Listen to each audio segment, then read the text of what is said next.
Bonjour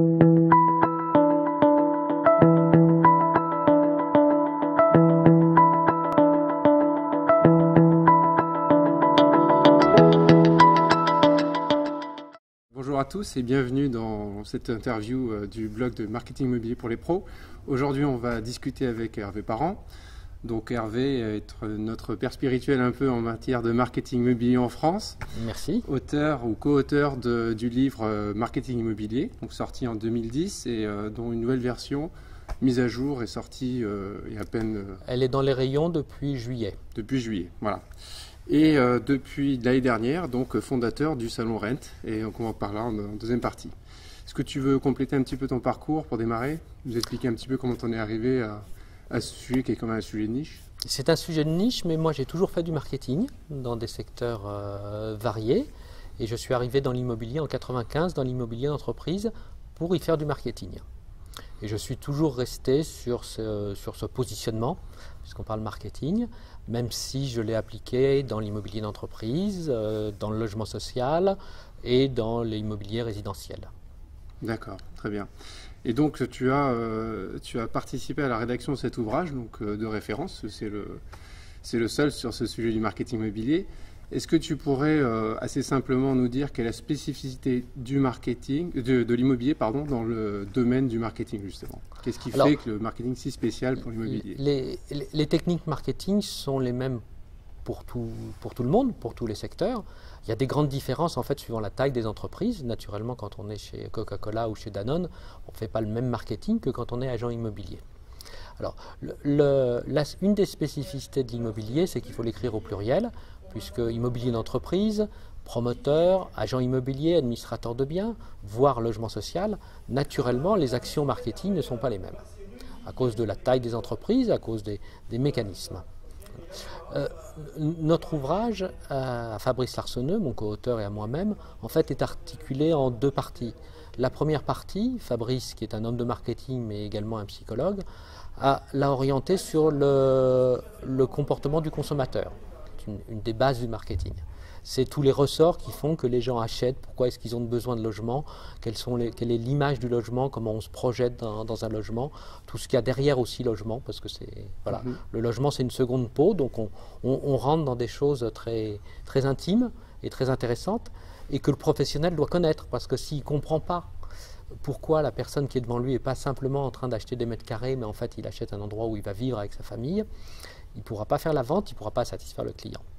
La seconde partie, la mienne, on est passé au côté très concret, très pratique du marketing, et on le fait par secteur, puisqu'on traite un peu de l'immobilier d'entreprise, un peu du logement social, des promoteurs et beaucoup des agents immobiliers. D'accord. Et là, on est sur les mécanismes concrets de mise sur le marché des biens.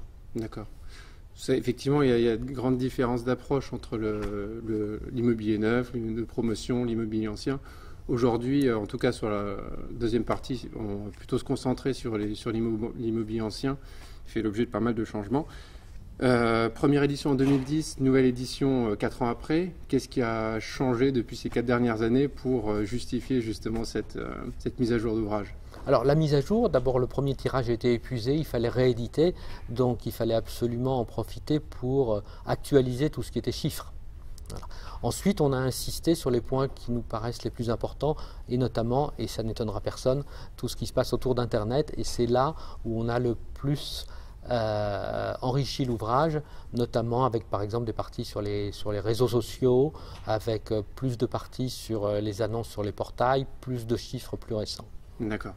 Alors on parle beaucoup d'innovation. Tu as été pendant longtemps, tu as eu une casquette aussi d'animateur d'un réseau d'acteurs qui travaillent dans l'Internet de l'immobilier, en étant président de la FS2I. On parle beaucoup d'innovation, il y a des tas de choses qui sortent. Maintenant, bon, l'innovation, ça peut être des adoptions à la marge. Est-ce qu'on pourrait citer 2 ou 3 exemples qui, en 2014, sont maintenant des comportements acquis et qui font partie des avancées, des grandes avancées du marketing immobilier? Voilà. Alors, on ne voit pas la forêt qui pousse, on ne voit pas la marée qui monte. Et pourtant, quand on navigue, la marée qui monte ou qui descend, c'est bien ce qu'il y a de plus important. Le plus important, je le redis, les 2 points vraiment importants, c'est 1, le comportement du consommateur, donc du client de l'agent immobilier, qui aujourd'hui fait sa prise d'information complète sur Internet avant de rentrer en contact avec un professionnel. D'accord. Et ça, donc la partie en amont, quoi. La partie en amont. Et ça, c'est fondamental. Hein. Je veux dire, tout le marketing, c'est de mettre le client au centre du processus. Et là, on a un client qui est différent parce qu'il est informé. Mal informé, surinformé, on peut dire ce qu'on veut, mais il est informé. Il ne va plus vers le professionnel pour prendre de l'information. Deuxième point, là aussi, j'enfonce une porte ouverte, mais c'est vraiment ce qui change tout, c'est l'importance des portails d'annonces où on trouve tous les biens à vendre sur le marché, on les trouve facilement et gratuitement. Et ce qui est très différent, je veux dire, il y a 20 ans, personne ne pouvait dire j'ai vu tous les biens. On regardait un ou deux gratuits, on allait voir une ou deux annonces et on était très frustrés parce qu'on avait l'impression que le logement idéal dont j'ai besoin, il est resté caché dans un tiroir, je ne l'ai pas vu. Aujourd'hui, ce n'est pas vrai, on a tout et quand on a les annonces, on a aussi les prix. D'accord. Voilà, ça, c'est des évolutions qui datent d'un certain temps quand même maintenant. Oui, mais elles continuent et c'est ça qui est vraiment important. D'accord. Après, c'est vrai, les innovations, par définition, on ne sait pas celles qui sont importantes ou pas importantes, et quand on le sait, c'est plus des innovations. Voilà, c'est le sens de ta remarque qui est vrai, mais c'est vrai. Alors moi, ce que je vois en perspective, c'est l'importance des images, sous toutes ses formes, que ce soit des photos de meilleure qualité, que ce soit plus de photos, que ce soit des vidéos, que ce soit la possibilité de faire des visites immersives, que ce soit la possibilité de faire du home staging virtuel. Ça, on change vraiment la relation entre le preneur et le bien et celui qui le présente quand on voit chez soi sur un ordinateur le bien de façon non seulement précise et détaillée, mais également de façon qui va donner envie ou pas. Et très clairement, on est en train de passer à une ère où les commercialisateurs, promoteurs, agents immobiliers, doivent faire de plus en plus de la communication en amont, c'est-à-dire dès le premier contact, dès l'annonce, pour que les gens non seulement disent ça correspond à ce que je cherche, j'ai envie d'acheter.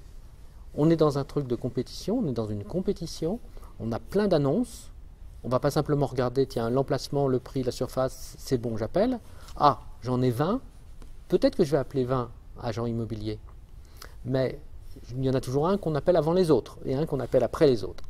Et celui que j'appelle, ça on est tous certains, on a des chiffres là-dessus, j'appelle toujours celui où il y a les images qui me plaisent le plus. D'accord. Donc on a bien compris que c'est maintenant acquis qu'en recherche, en aval, en fait, les portails sont la porte d'entrée et drainent toutes les démarches, en tout cas les débuts des démarches d'acquisition. Ensuite, au-delà de cette première accroche, on fait maintenant un effort plus important pour présenter visuellement les biens et essayer de donner un peu plus de clés à la compréhension, en tout cas, des biens. Il y a quand même une spécificité en France, en tout cas dans le domaine de l'immobilier ancien, c'est qu'effectivement, maintenant, 90% des recherches passent par Internet. Pour autant, on est quand même dans un contexte où les mandats simples restent largement généralisés. On a une absence de géolocalisation. Les techniques sont là, mais ça ne prend pas encore. Et donc, au final, tout ça mène à des annonces qui sont un petit peu succinctes et qui ne permettent pas forcément d'avoir toutes les informations pour faire un pré-tri, on va dire, à partir des portails. Donc on se retrouve quand même dans une démarche de contact d'un agent, ce qui mène à des approches un peu cloisonnées, parce que finalement, il faut avoir un contact avec un agent pour essayer de comprendre réellement ce qui se passe, où est-ce qu'est situé exactement un bien, pour pouvoir calculer ses temps de trajet, ses proximités par rapport à des écoles. Voilà, en fait, tout ça, est-ce que tu pourrais nous expliquer pourquoi finalement il y a ces spécificités à la française où certaines techniques qui fonctionnent dans les pays anglo-saxons ne fonctionnent pas encore en France et il y a des raisons à tout ça, bien sûr. Il y a deux raisons à tout ça. Techniquement, on va dire les agents immobiliers ont peu de mandats exclusifs. Alors, ils en ont de plus en plus. Ils en ont peu. Et si mon mandat n'est pas exclusif, il se peut très bien que si je donne trop d'informations, le client peut aller voir soit un autre agent en lui disant fais-moi visiter ça, ou il peut aller voir directement le propriétaire. C'est une grande peur. Okay. Je pense que ça va bouger parce qu'il y aura de plus en plus de mandats exclusifs. Il y a aussi une autre peur parce que très longtemps dans le métier, l'idée de donner l'adresse était un tabou. y compris par exemple pour la location, quand l'administrateur de biens a par définition un mandat exclusif et personne ne va essayer d'aller voir directement le propriétaire. Pendant très longtemps, on n'a pas donné l'adresse parce qu'on disait ça ne se fait pas, point. Voilà. Aujourd'hui, les administrateurs de biens ont compris que quand ils faisaient des annonces détaillées et qu'ils donnaient l'adresse, alors ils avaient beaucoup moins de coups de fil de curieux, ils avaient que des leads qualifiés, que des gens qui avaient dit je sais où c'est exactement, ça me convient et voilà, je suis qualifié. Donc tout ça change. On voit aussi des agents immobiliers qui donnent l'adresse, soit en prenant le risque, soit parce qu'ils ont un mandat exclusif. On voit aussi, et c'est une des réponses aux besoins du client qui a besoin de connaître le quartier, on indique où se situe le bien, mais sur un territoire, sur une zone, dans un quartier. Donc on sait qu'on est autour pas très loin de l'église. Okay. Et ça suffit largement d'ailleurs pour savoir quel est le lycée dont on dépend, est-ce que la gare est loin ou pas loin, etc. C'est pas aussi bien que quand on a l'adresse et qu'on peut faire une visite avec Street View, mais ça répond quand même à beaucoup de... Oui, c'est déjà une première précision sur la localisation. Maintenant, dans le cadre des mandats exclusifs, on constate quand même que, alors que normalement les agents sont bordés, que l'adresse n'est pas encore diffusée. C'est quand même assez rare de retrouver dans sa boîte aux lettres ou un flyer expliquant qu'il y a un mandat exclusif avec toujours un certain flou sur la localisation, alors que location, ça reste le critère numéro 1 de choix d'un bien. Il faut prendre un peu de recul. En fait, il y a deux écoles. Et moi, je ne me prononce pas si l'une est meilleure que l'autre et s'il y en a une qui va disparaître ou pas. La première école, qui est l'école classique, c'est on fait une annonce, on va dire teasing. Donc, je donne peu d'informations, mais je donne envie au client de venir jusqu'à l'agence. Et là, je vais parler avec lui, on appelle ça une visite découverte pour connaître ses besoins, et je vais lui présenter le bien qu'il a vu, mais aussi d'autres biens. Et in fine, c'est ce que disent les agents immobiliers qui pratiquent ces méthodes, in fine, 3 fois sur 4, le client achète un autre bien que celui pour lequel il était venu. Première école, qui a fonctionné et qui fonctionne encore beaucoup. Deuxième école, au contraire, je dis j'ai trop de contacts, trop de gens. Moi, ce que je veux, c'est simplement des contacts très qualifiés. Quand les gens m'appellent, ils savent tout du bien, ils savent beaucoup de choses, et ils viennent simplement pour valider un certain nombre de choses et acheter. On n'est plus dans un processus où quelqu'un vend, on est dans un processus où quelqu'un achète. Cette deuxième démarche correspond beaucoup plus à l'esprit d'Internet. Et au modèle anglo-saxon. Au modèle, mais surtout le point important, ce qui a changé, c'est l'esprit Internet. Oui. Parce qu'effectivement, avant, quand je voulais acheter un frigidaire ou un appareil photo, j'allais chez Darty ou à la Fnac, je demandais à un vendeur conseil qui me présentait plein de choses et qui finissait par me vendre le frigidaire ou l'appareil photo sur lequel il avait la plus grosse commission. Aujourd'hui, c'est pas ça. C'est les gens vont sur Internet, ils regardent les forums, les machins, ils font des comparatifs et ils arrivent à la Fnac et ils disent je veux ça, ils le prennent et ils s'en vont. Voilà. Alors, est-ce que l'immobilier va aller vers ça? Moi, je ne sais pas. Je dis aujourd'hui, les deux écoles existent, les deux chemins sont ouverts, à chacun de voir quel est le chemin, chaque agent immobilier, voir quel chemin il a envie de parcourir. D'accord. Alors, le second modèle, en tout cas, a émergé avec Internet. C'est des pratiques qu'on retrouve dans les pays anglo-saxons. Donc, toi, tu ne fais pas de pronostic sur le fait que le modèle français va potentiellement dériver, en tout cas, sur un modèle un peu à l'anglo-saxonne. Bien évidemment, c'est en conservant l'explicité du contexte français, mais est-ce que tu penses qu'on va aller vers ce chemin-là, avec donc continuer à augmenter la proportion de mandats exclusifs, et donc derrière, peut-être moins de crainte à délivrer de l'information en amont, et à se retrouver à accompagner le client, mais peut-être un peu différemment, quoi. Alors, il ne faut pas oublier qu'il y a toujours un sous-jacent fort qui est le marché. Le marché est parfois offreur, il y a beaucoup de biens et pas beaucoup de clients, ou demandeur, il n'y a pas beaucoup de biens et beaucoup de clients. Et naturellement, les processus de commercialisation ne sont pas les mêmes du tout. Des choses qui fonctionnent très bien quand le marché est demandeur. Donc, la location à Paris, il y a 5 ans, franchement, il n'y avait pas besoin de faire du marketing. On mettait un petit papier sur la vitrine de l'agence T3 à louer, rendez-vous samedi matin à 10h, et à 11h, l'appartement était loué. Voilà. Bon, ok, d'accord. Aujourd'hui, c'est moins le cas, notamment pour la transaction. Et à partir du moment où le marché est offreur, on est obligé d'avoir des techniques de commercialisation plus performantes, plus sophistiquées. Et notamment, je crois beaucoup moi, au mandat exclusif. Maintenant, le mandat exclusif, c'est difficile à obtenir de la part des clients. Voilà. C'est difficile parce qu'il faut pouvoir justifier un certain contenu pour obtenir un mandat exclusif. C'est-à-dire qu'on ne peut pas il faut demander justifier de ce qu'on fait, etc. D'avoir la confiance de quelqu'un. Il y a beaucoup de la relation personnelle. Convaincre les gens. Voilà. Moi, je vais y arriver là où les autres n'ont pas réussi. Alors, ce qu'on se trouve aussi en France, c'est le fait que, alors je ne connais pas les chiffres exacts, mais je crois que 40% des biens sont encore vendus en direct par les particuliers eux-mêmes. Proportion qui, dans le temps, a tendance à se réduire un peu, mais finalement qui reste encore très importante. Est-ce qu'on peut attendre de ce côté-là, par exemple, un certain changement avec des acteurs comme Imoneo qui finalement se retrouvent comme une sorte de coach à la vente pour les particuliers? Est-ce que c'est eux qui vont inciter les agents à faire un certain pas et évoluer?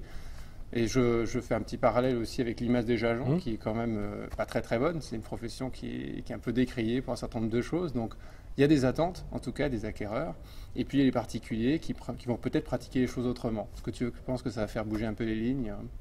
Alors c'est un vieux serpent de mer. D'abord sur la part de marché des professionnels, les études disent qu'elle augmente régulièrement. Et quand on est sur le terrain, les professionnels eux-mêmes nous disent non, c'est pas ça. Bon, donc attention au raisonnement simpliste. Ensuite, dans l'ADN d'Internet, il y a la désintermédiation. Donc effectivement, Internet permet aux particuliers de commercialiser son bien très facilement et en direct, notamment pour tout ce qui est diffusion. Je passe une annonce sur le bon portail et je sais que tous les gens qui cherchent vont la voir. Voilà. Donc, est-ce que j'ai besoin d'agents immobiliers? Donc tout le monde dit non, et effectivement. Sauf que nulle part dans le monde, depuis 10 ans qu'Internet est de plus en plus important, on voit les parts de marché des agents immobiliers, des professionnels diminuer. Ça reste un vrai métier, une vraie compétence. Donc ça reste un vrai métier, une vraie compétence. Mais là aussi, attention, les choses peuvent évoluer, ils peuvent avoir des ruptures, ils peuvent avoir tout d'un coup des portails plus performants que d'autres, il peut y avoir des changements de comportement des vendeurs qui comprennent, il peut y avoir, jusqu'ici aussi, dans la vente, il y a un point qui est clé, c'est le prix. Le particulier, une des raisons pour lesquelles il n'arrive pas à vendre, c'est parce qu'il ne sait pas fixer son prix. Il le vend trop cher en pensant que comme il n'y a pas la commission d'agence, je peux le mettre plus cher, machin, enfin des choses. Et puis il est attaché à son bien, donc il n'a pas de vision froide. Mais si un jour il y a des outils qui lui permettent de dire ton truc il vaut 255 000 € et pas plus, et si on est d'accord, un peu comme pour les Argus pour la voiture, où on ne se pose pas de questions, hein, l'année, le nombre de kilomètres, je sais que ça vaut 12 000 €. Hein, voilà. Donc il peut y avoir des choses qui changent. Aujourd'hui, on ne voit pas les choses changer telles qu'on avait pu le prévoir avant. D'accord.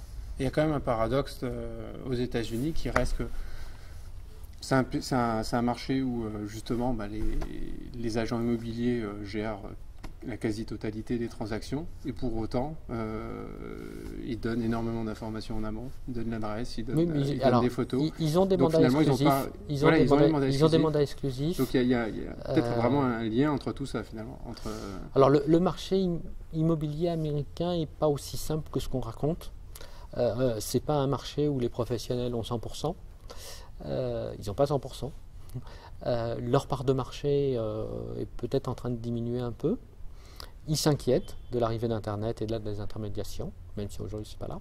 C'est un marché où il y a deux agents immobiliers qui interviennent, l'un pour le vendeur, l'autre pour l'acheteur. Donc comparaison n'est pas raison, même si on s'enrichit beaucoup à regarder, à s'inspirer, à dire tiens, ça c'est adaptable, ça c'est une bonne idée, ça c'est sympa, mais c'est pas chez nous, tout est compliqué.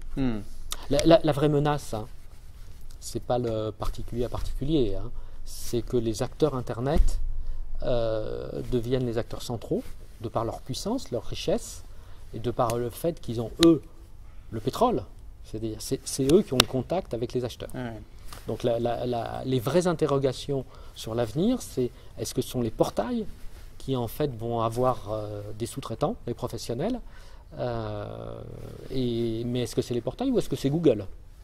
Et donc l'arrivée de pure player, et donc l'arrivée de gens qui pure player qui on en parle fait de meilleurs agents ou des modèles un peu alternatifs qui prennent la les gens en amont, valeur, quoi. la création de valeur se fera pas forcément c'est l'agent immobilier. Donc Mm. là on est clairement dans la science-fiction, c'est pas le cas aujourd'hui. Il n'y a rien qui aujourd'hui nous dise ça va. Simplement, il convient de s'interroger. D'accord. Donc, bon, il y a un double enjeu, c'est les agents eux-mêmes doivent faire une mini-révolution interne pour arriver à monter en compétences et répondre aux attentes des consommateurs.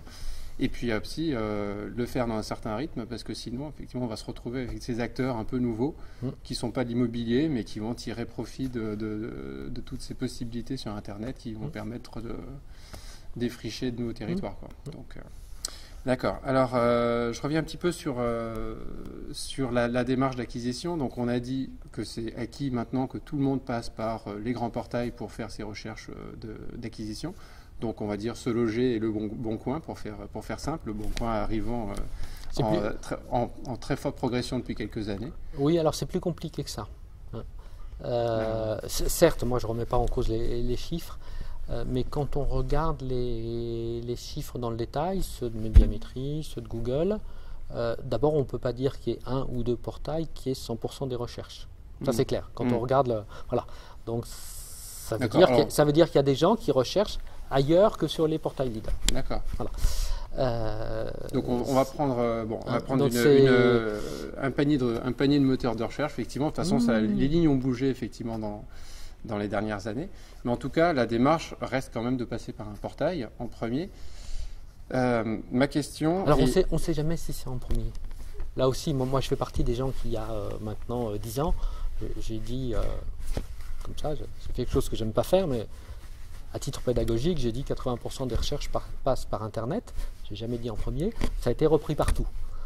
Et c'est que depuis 2-3 ans qu'on commence à avoir des vrais chiffres qui valident ça. D'accord. Par contre, moi je suis persuadé que toutes les recherches passent par Internet, sauf les exceptions exceptionnelles. Par contre, ce n'est pas forcément en premier. On peut très bien passer devant une vitrine et se dire « Ah ouais, tiens, finalement », et hop, avant d'appeler l'agent immobilier ou de pousser la porte, je vais sur Internet vérifier ce qu'on me dit. Oui, c'est pas tout à fait la même démarche. Parce qu'on a l'avantage peut-être d'avoir une sélection du quartier et d'avoir une pré. Voilà. Mais donc alors... il faut faire un peu attention. D'accord. Voilà. Et alors, ma question, par rapport à ce point, en tout cas, c'était de savoir si je mets les réseaux à part, Orpi, Ceintury, qui sont quand même au niveau agrégé aussi des gros acteurs et qui ont une offre très très large. Je parle des petites agences. Est-ce que ça a encore du sens aujourd'hui ou est-ce qu'il y a encore une carte à jouer pour une petite agence d'avoir un site internet et finalement, est-ce qu'elle va réussir à tirer son épingle du jeu, sachant que, bon, mécaniquement, elle va avoir une petite trentaine, quarantaine de biens peut-être à vendre, dans le meilleur des cas, et que finalement, l'acheteur, ce qu'il veut, c'est pouvoir comparer, c'est avoir une certaine forme d'exhaustivité. Donc, comment tirer cette carte à jouer ? Est-ce qu'on peut imaginer une approche sur Internet pour un petit acteur comme ça local, peut-être différente que juste finalement lister les biens comme peut le faire un portail avec moins de choix, quoi. Alors, j'ai souvent dit et écrit qu'on peut très bien être un professionnel de l'immobilier sans site Internet, puisque si on diffuse les annonces sur les portails, en fait, on va capter toute la demande. Pour autant, il est clair que toutes les agences ont et doivent avoir un site Internet. Par contre, ça mérite une vraie réflexion stratégique, c'est quel est le rôle des portails, quel est le rôle de mon site. Alors, en étant simple, parce que naturellement la stratégie est bonne que quand elle est adaptée aux problèmes ponctuels, aux spécificités, et l'agence de tel endroit n'a pas les mêmes problèmes et pas les mêmes objectifs que tel autre.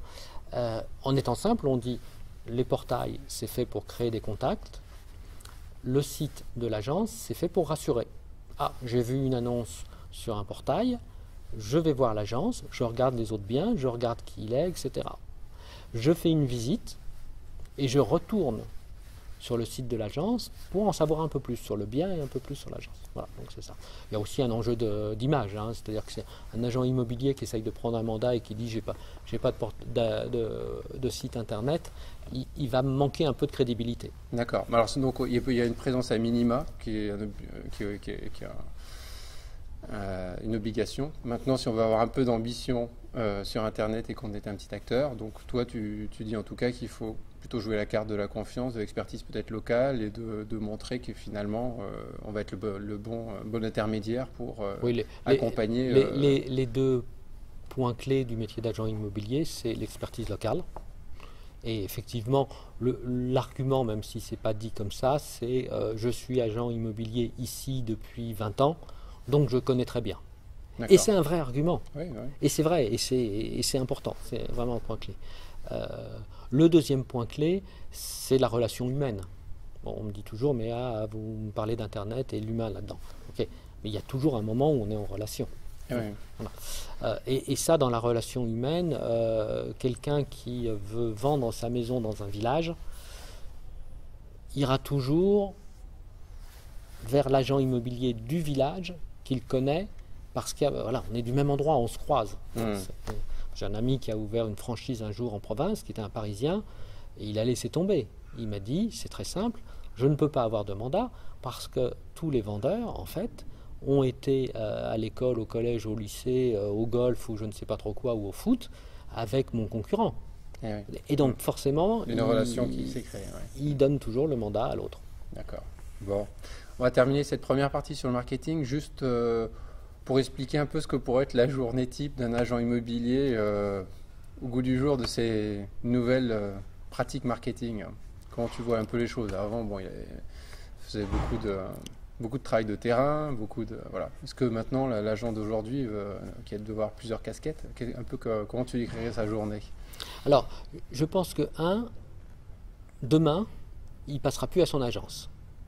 Voilà. Les outils de mobilité, les smartphones, les tablettes, les PC très légers, etc., le fait qu'on soit connecté à Internet partout, sans pas besoin de fil, etc., fait que objectivement, ce n'est pas la peine d'aller jusqu'à l'agence. Il a toutes les données dont il a besoin, son logiciel accessible directement sur sa tablette. Donc un gain fort de productivité. Maintenant, comme tout le monde, je pense qu'il commencera le matin par regarder les mails qui sont arrivés, par regarder un certain nombre de choses, les annonces qui ont été publiées. Et puis ensuite, après, voilà, c'est les rendez-vous ou c'est la prospection. La prospection, ça reste pour beaucoup physique. Hein, c'est aller voir les gens. Physiquement, taper à la porte, etc. Un travail de réseautage local. Ouais. Probablement également ce qui changera, c'est, et on reboucle avec le début, c'est compte tenu de l'importance des images, il se dira tiens, aujourd'hui il fait beau, j'en profite pour aller refaire les photos de la maison que j'avais fait la semaine dernière, il pleuvait mais j'étais obligé de les faire, donc je vais les refaire, ou tiens, il se trouve que j'ai pas de visite ce matin, je vais aller voir si je peux pas convaincre la personne qui m'a confier un mandat, c'est quand même d'aménager un peu, de faire un peu de home staging de base pour pouvoir refaire des belles photos, l'aider sur un certain nombre de choses. Voilà. D'accord. Donc il va jouer un peu enfin, il va en tout cas mettre en pratique ces nouvelles tendances autour du marketing. Parfait. Très bien. Bon, on va passer maintenant donc au Saint-Laurent. Donc ici on est au Palais Brongniart, dans le grand amphithéâtre où il va se dérouler un certain nombre d'échanges intéressants bientôt. Donc c'est le 29 et 30 octobre prochain. C'est la deuxième édition. Déjà, est-ce qu'on peut considérer que le marketing a passé à certains caps pour justifier un tel salon en France? Parce qu'on avait l'habitude de regarder du côté de l'outre-Atlantique, aux États-Unis. Maintenant, on peut de la France avoir tous ces échanges et c'est vraiment intéressant. Donc, qu'est-ce qui t'a fait dire que c'était le bon moment pour lancer ce salon? Alors, savoir, avant la première édition, c'est l'intuition. Alors, ceci dit, il ne fallait pas être grand clair. Moi, je voyais à la FF2I beaucoup d'innovation. Je me disais, ces gens-là ont besoin d'un endroit pour se faire connaître. Je voyais aussi un fort intérêt pour ce qui se passait aux États-Unis. Donc, il y a pas mal de gens qui se déplaçaient pour aller voir. Et je voyais de plus en plus un intérêt des agents immobiliers pour... ils disaient, mais on comprend qu'Internet, en étant simple, est en train de devenir vraiment important. J'ai besoin de savoir, j'ai besoin de faire de la veille technologique. Donc voilà, c'était clair. Maintenant, est-ce que c'était le bon moment ou pas? C'est les professionnels, en venant au salon, qui m'ont répondu oui, c'est le bon moment. Et je me rappelle quand même la grande surprise que j'ai eue pour la conférence inaugurale l'an dernier, où dans cette salle, elle était quasiment pleine pour écouter un jeune Américain, 30 ans, qui leur parlait des réseaux sociaux en anglais, et les gens étaient là. plein, ils étaient intéressés, ce que personne n'imaginait. Voilà. Donc ça veut dire, et symétriquement, il y a eu dès la première édition un nombre important d'exposants. Donc les deux parties ont répondu oui, c'est le moment, il y avait un manque, ce salon répond à ce manque. D'accord. Donc bilan de la première édition. On Bilan parle de combien de 1000 d'exposants? 1000 inscrits, 50 exposants. D'accord. Pour Donc, faire des ordres de grandeur. d'accord. Et donc ces inscrits sont des directeurs marketing de réseau? Est-ce qu'il y a même des petits agents des petits agents, je veux dire, pas forcément. Alors d'abord, nous nous adressons toutes les professions. Agents immobiliers, administrateurs de biens, promoteurs et professionnels de l'immobilier d'entreprise. D'accord. Ouais. Pour ce qui est des agents immobiliers, il y a à la fois effectivement, tous les réseaux sont venus, beaucoup se sont exprimés et ils sont tous venus voir ce qui se passait au salon, écouter les conférences.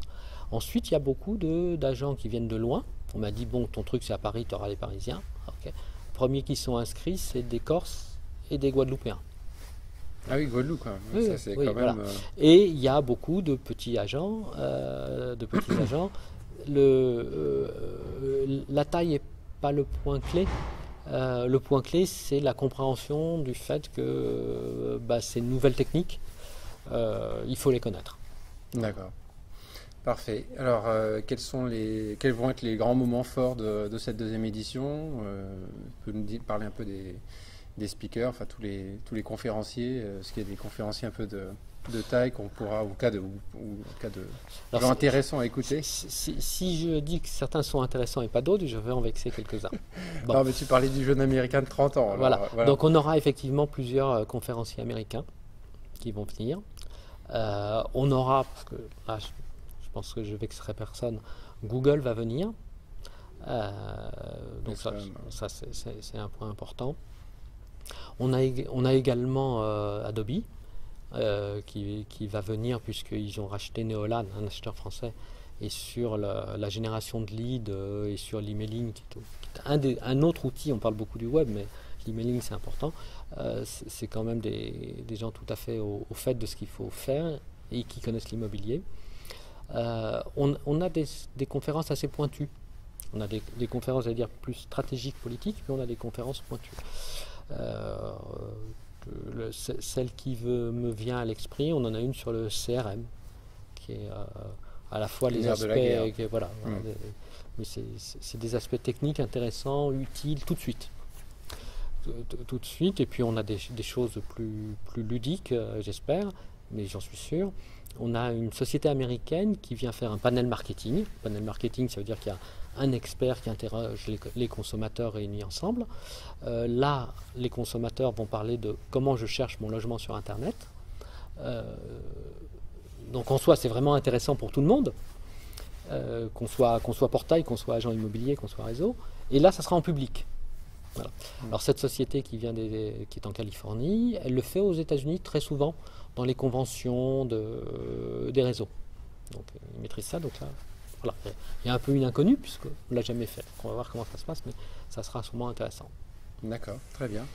Donc on peut s'inscrire dès maintenant. Donc il y a un site, du salon qui s'appelle donc www.rent-2014.fr. D'accord. Et là il y a toutes les informations, le programme des conférences, la liste des exposants et bien sûr un ou plutôt plein de boutons inscription. D'accord, avec la liste des conférences. Des conférences auxquelles il faut s'inscrire. Voilà, Est-ce qu'on peut imaginer qu'à l'avenir, les prochaines éditions seraient également diffusées en streaming, comme le fait le web par exemple, qui finalement se retrouve physiquement à un endroit de réseautage, mais confidentiel de gens sur place, et puis par contre suivi par 10 fois plus de gens virtuellement? Est-ce que ça pourrait s'envisager pour tous ces petits acteurs qui sont partout? Et ce qu'on a fait l'an dernier, et qu'on va systématiser cette année, toutes les conférences vont être filmées, et elles seront mises en ligne, mais plus tard. Un mois et demi après. D'accord, parfait. Bon, c'est déjà très bien, ça permet à tout le monde d'en profiter. Gratuitement? Oui, gratuitement. Très bien, écoute, merci beaucoup merci. Hervé. Est-ce que tu as quelque chose à rajouter? C'est parfait. Bon, je crois qu'il y a un tarif progressif sur l'inscription, donc il vaut mieux pas trop tarder pour profiter des bons tarifs. Et puis voilà, on espère qu'en tout cas les échanges seront intéressants et ça sera certainement passionnant. Merci beaucoup. Merci Hervé. beaucoup.